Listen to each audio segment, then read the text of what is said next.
ஃபாத்திமா ரலியல்லாஹு போறாங்க ரசூலுல்லாஹ். அம்மா ஃபாத்திமா சாப்பிட்டியா? இல்ல வாப்பா, சாப்பிட்டு 3 நாள் ஆச்சு வாப்பா. எங்கம்மா பேரப்பிள்ளைங்க ஹசன் ஹுசைன்? வெளியே போயிருக்காங்க வாப்பா. பெருமானார் தேடி செல்கிறார்கள். ஒரு ஆடு மேய்க்கிற இடையன் குறுக்கே வருகிறார். என் பிள்ளைகளை பாத்தீங்களா? அந்த ஆடு மேய்க்கிற இடையன் சொல்லுகிறார், 2 பேர் அழுதுகிட்டே போனாங்க. நான் கேட்டேன், எதுக்கு அழுகுறீங்கன்னு.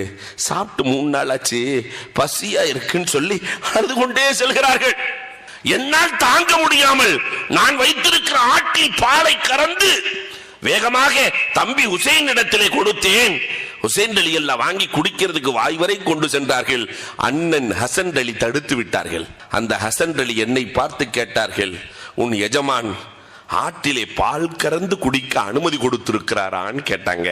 நான் இல்லை என்றேன். உனக்கே ஹலால் இல்லை, எங்களுக்கு எப்படி ஹலால் ஆகும்? வேண்டாம் என்று சென்று விட்டார்கள். எந்த தாயாவது தன்னுடைய பிள்ளைகளுக்கு ஹலால் ஹராமை சொல்லிக் கொடுத்திருக்கிறோமா?